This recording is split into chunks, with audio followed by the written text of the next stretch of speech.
안녕하세요. 반갑습니다. 성경을 하루 한 장 내지 두 장 읽어서 성경을 통독하는 프로그램 이 방에 찾아오신 여러분들을 환영합니다. 오늘은 신명기 12장의 말씀을 묵상하게 됩니다.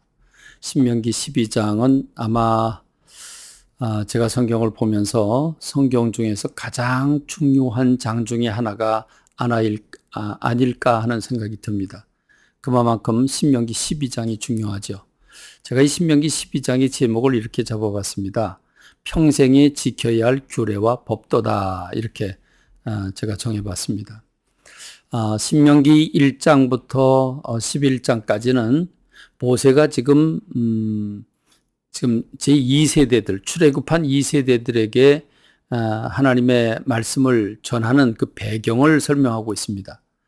그들의 그 선조들이 어떻게 불순종하고 광야에서 죽어졌는지, 그리고 하나님이 어떤 일들을 펼치셨는지, 그리고 이스라엘 백성들은 왜 하나님을 선택하고 하나님의 말씀을 따라 살아야 되는지, 복과 저주를 내 앞에 두니까 내가 선택하라든지, 이런 그 배경의 말씀, 지켜야 할 이유들에 대해서 말씀하고 있습니다. 그런데 신명기 12장부터 26장까지는 그렇다면 구체적으로 지켜야 할 하나님의 뜻이 무엇인가, 하나님의 마음이 무엇인가를 구체적으로 실제적으로 보여주는 것이 신명기 12장부터 16장까지 부분입니다.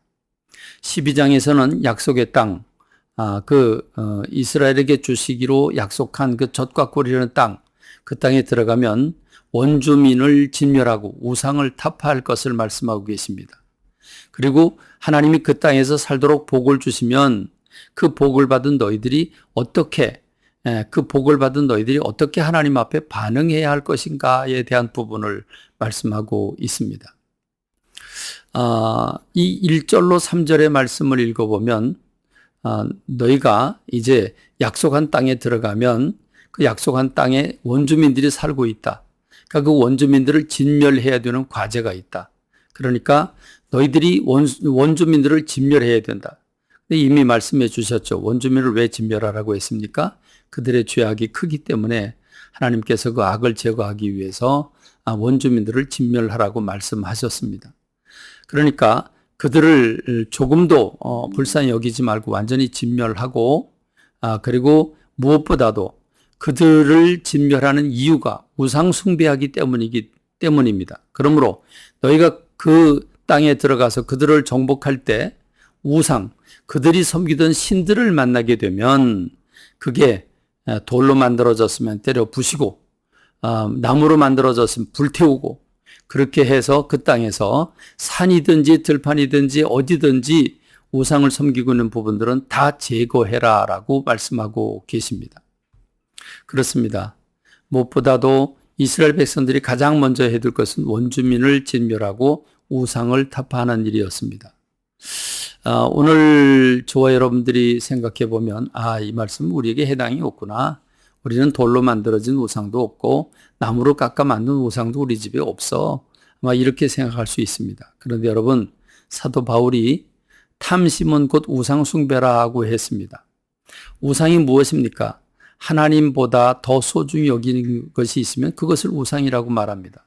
그렇기 때문에 오늘 혹시 내가 자녀들을 하나님보다도 소중히 여긴다면 자녀가 우상이 될 수 있습니다. 사람들은 돈 얘기만 나오면 벌벌 떱니다. 돈이 우상이 될 수 있다는 말입니다. 어떤 사람에게는 쾌락이 우상일 수 있습니다. 어떤 사람에게는 권력에 사로잡혀 권력이 우상일 수 있습니다. 어떤 사람은 자기를 드높이는 일,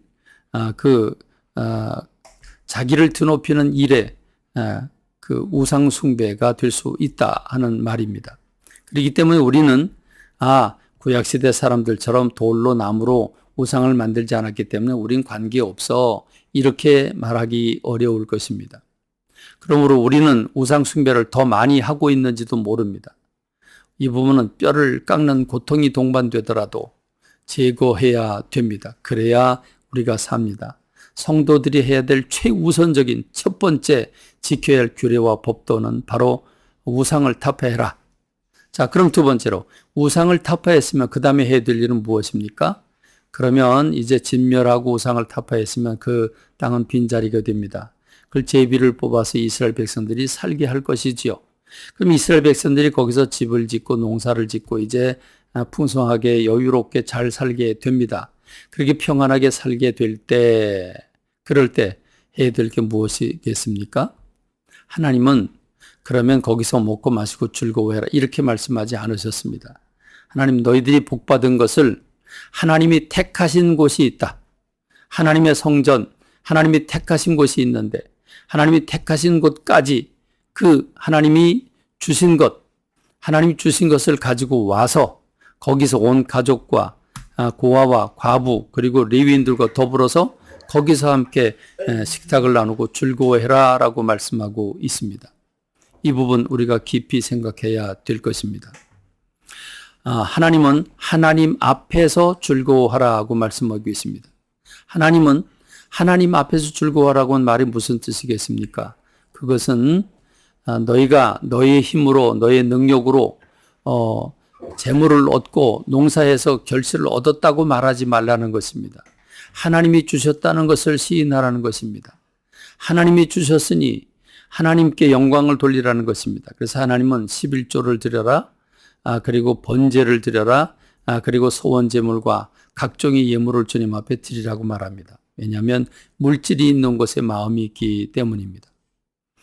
하나님은 특별히 고기에 관한 부분을 말씀하고 계십니다. 특별히 이스라엘 백성들이 짐승을 많이 키우기 때문에 너희가 마음에 원하는 대로 고기를 먹을 수 있다.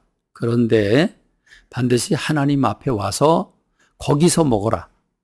그런데 너무 멀어서 그 양을 끌고 올 수 없을 때에는 돈으로 바꾸어서 주님 앞에 와서 주님 앞에 드려라 라고 말하고 있습니다. 또 너무 멀리 있기 때문에 너희들이 그 있는 곳에서 성읍에서 고기를 잡아 먹을 수 있는데 단 조건이 있다. 피채 먹지 마라. 피에 생명이 있기 때문에 피채 먹지 말라고 말씀하고 계십니다.